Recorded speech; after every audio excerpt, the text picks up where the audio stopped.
So my name is Pete Gombert. I am the co-founder and executive chairman of IndieDwell.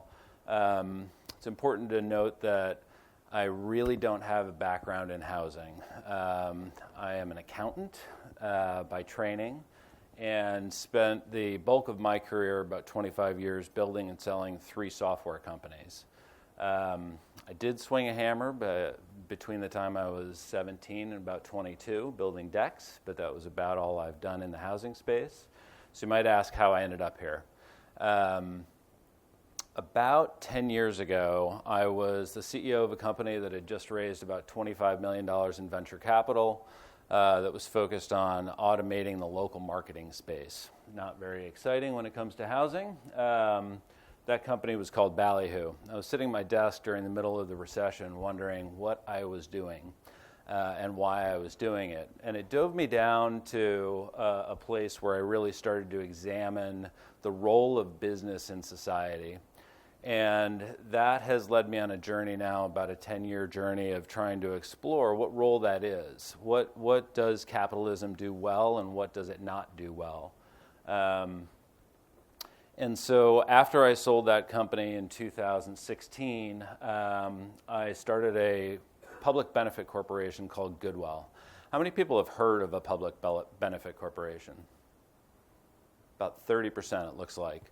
The easiest way that I can describe a public benefit corporation is it is in essence, a nonprofit with a business model.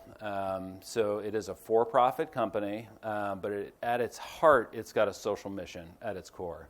The social mission of Goodwell was really to help other organizations build what I call fair, equitable, and humane workplaces. So basically, how do we include the people in the workplace with the success of that business rather than use them as extractive cogs to be able to be moved around?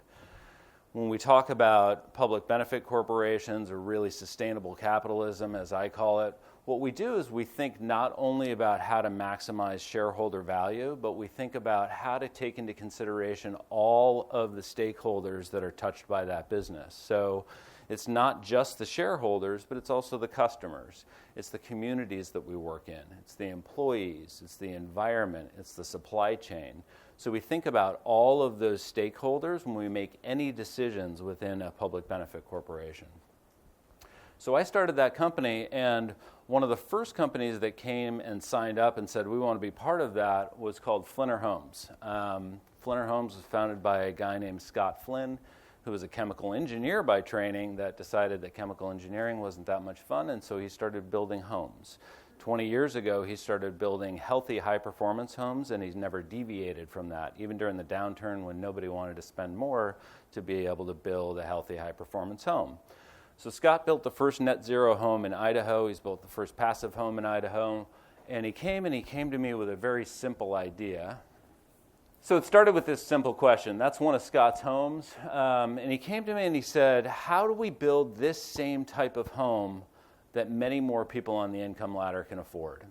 And that was a really intriguing question to me. And I said, well, why do we want to be able to do that? And he said, it's for 2 simple reasons.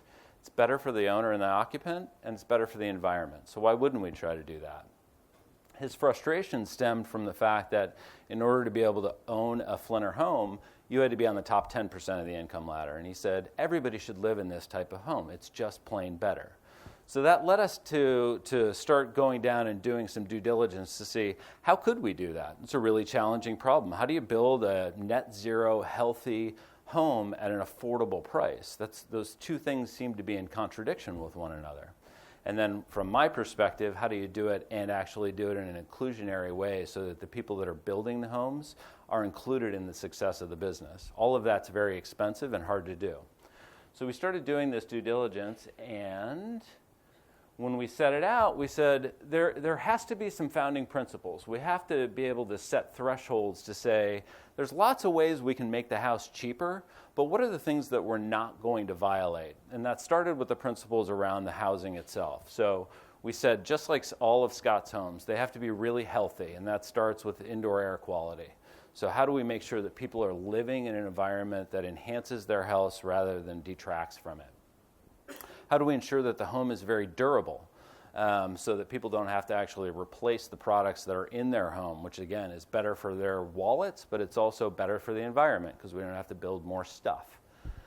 How do we make sure that they're energy efficient? Again, we focus a lot on the initial price tag of a home. How much does it cost to get into it? We focus very little to none at all at what does it cost to actually operate that home. And then ultimately we wanted to make sure that the process that we were going to use to build the homes and the products that went into the homes were very sustainable. So those were the housing related principles that we set out. With regards to our people, we said, here's the very simple rule. If we're building homes that the people who are building can't afford to buy, then we've failed. At that point, we're part of the problem rather than part of the solution. And that's a big industry-wide problem, right? We all focus on affordable housing and how do we get people into affordable housing, but we don't pay the people that are building the housing enough to actually afford their own home. That's a problem, and you can't scale something in that way and actually solve that problem. And the other thing from our perspective was how do we make sure that they're partners in our success? And then finally, we wanted to build something that was very, very scalable. So building something that was a one-off solution where we impact 50 people a year would be a good thing, but I work on scale. That's the way my brain works, I think, from being sort of indoctrinated in the software space for a long period of time. And I said, I want this thing to be able to have very big impact. And the reality is that even if we are wildly successful, we have this very audacious goal to build 100,000 housing units in the next 6 years at IndieDwell. So if we are wildly successful and hit that goal, we will have barely scratched the surface of the 7.5, 8 million unit shortage that we have in affordable housing across the country. So what we want to do in terms of scale is demonstrate that this can be done and it can be done differently. One of the ways that we figured out that we would keep the cost of the home low was we said from the outset that we were going to cap our margins. So as we start to scale and we get better pricing from our vendors and improve our processes and whatnot, we've said that every dollar that we save is going to go into reducing the price of the home rather than increasing the margins of the business.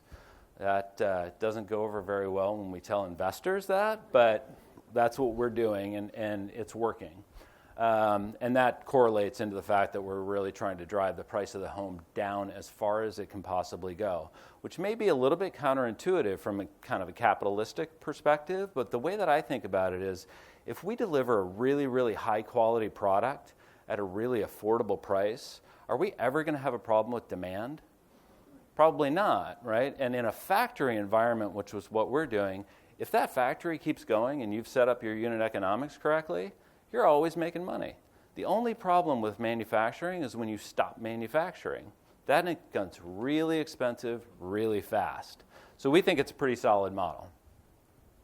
So we went out, as I mentioned, and started doing due diligence on the space with those principles in mind, and that was the closest thing that we came to meeting all of our goals. And that's stick frame modular. And you've heard a lot about it today, and you'll probably hear a lot about it going forward in the future. And it is really, really good and really interesting. Katerra is spending $850 million to try to figure it out.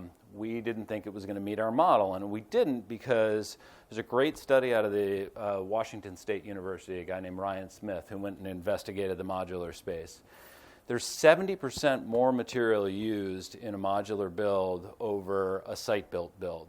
And that is because at the end of the day, you've got to pick that structure up, you got to put it on the back of a truck, you got to drive it somewhere, you got to pick it up again, and you got to place it in its final resting spot. And so when you pick something up that's 40 feet long and 8 feet wide, it wants to twist, it wants to deflect, we say. And so if you don't overbuild that structure, you end up with a mobile home. And that's one of the reasons why mobile homes fall apart in about 15 years. So if you want a really permanent, solid structure, you need to overbuild it. And so you use 70% more material than you would if you built that same exact structure on site. So that violated our sustainability goal.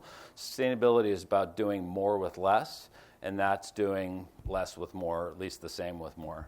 It also eats up a lot of the cost savings that exist within modular. So then somebody put this idea in front of us.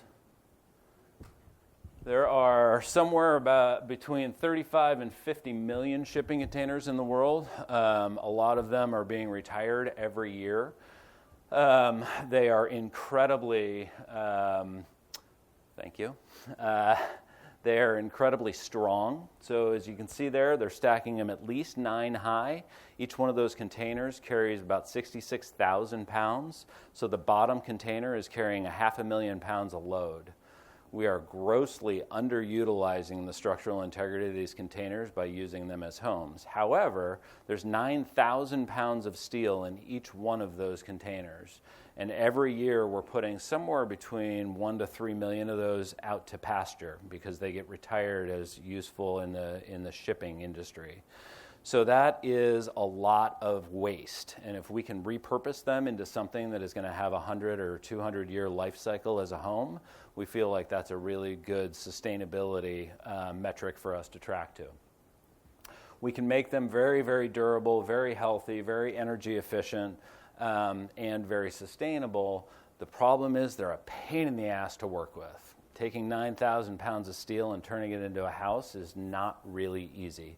Now, that is not that it hasn't been thought of or done before. This is the first patent for a shipping container home. It was 1986, so this is not a new idea. This one in particular, you can see, you can't see it, but there's a little red underline there that says that's a site-built product.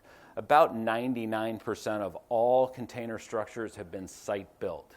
So they are containers that are delivered to site. Welders come, they start cutting and putting them all together on site. They tend to be extremely expensive and very inefficient to do that way. However, again, the idea is not new. What we said is we went out and looked at the container structures, and what almost everybody does with container structures is they actually build a new wall inside, generally a 2x6 wall inside the container, and then they insulate that and do everything the same way as a traditional home.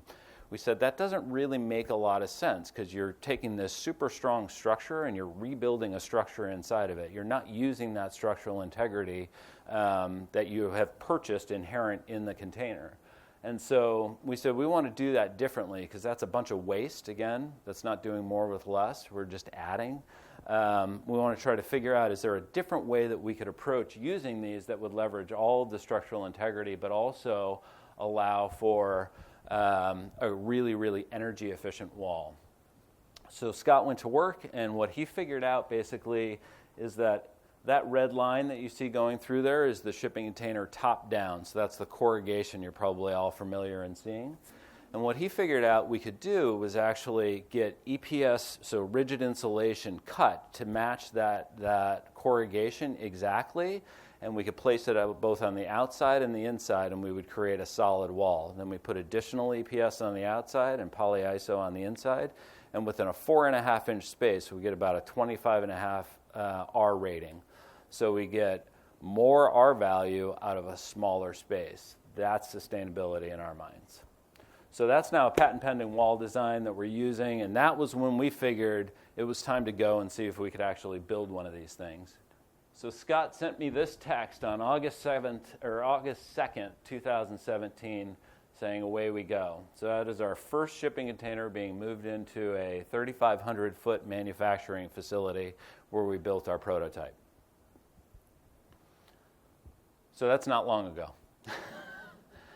This is our factory today, where we have a single line, we call it a production line, where in the factory at any given time we'll have 14 containers, and we're basically building 7 homes at a time, or more or less. So this was our first model. It's a 640 square foot model, 2 bedrooms.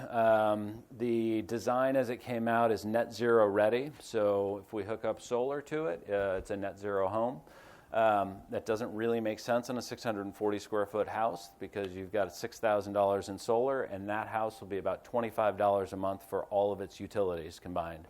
So you'll never pay that back over the period of a 25-year solar installation. So while it is solar, it's net zero ready. Doesn't really make sense from an economics perspective unless you do community solar, which makes a lot of sense. And then we decided not everybody's going to love our industrial design, so we were going to put gable roofs on. So that home that you see down there, if anybody looked at the top detail around it, didn't look particularly good, and that's because it is getting a gable roof put on top of it. We are now doing multifamily as well. So this is a project that we're doing up in the mountains of Idaho. It's workforce housing that's a fourplex, so 4 640 square foot units. That's the very same thing without the internal breezeway. And this is one of our latest projects. This is down in LA. This is 26 units of workforce housing. We're also doing another project down in LA that's 24 units of permanent supportive housing. That one's over 4 stories. This is 3 stories over a platform. I am not going to have time to go through all of my interesting slides, but what I will tell you is a little bit about the rest of how we are envisioning really bringing sustainable capitalism to this space. So what we're working on, and when we set up the business, was how do we include the employees into the prosperity of the business? So our minimum wage in our factory is $16 an hour. So somebody that was working at McDonald's has no experience and wants to come over and work with us, they're going to get paid $16 an hour. Average wage in the factory is $21. We pay full health care benefits, so medical, dental, vision for every employee.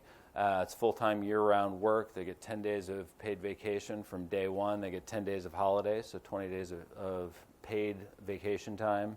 Every employee has profit sharing. Every employee is an owner in the business, and there's paternity and maternity leave for everybody. So it's very inclusive. Thank you. Thank you. So that's how we're bringing people in. And one of the big goals that we have is when we set up a manufacturing facility, we don't set it up in the major metros that are thriving. Because it's modular and we can ship these, we set them up in communities that are in need of economic development. So when we do that, we can bring people in that don't have the opportunity to learn a trade and teach them that trade in that market where they can continue to live. So it's a real large economic and workforce development that's producing affordable housing, and I just finished. So pleasure. Thank you.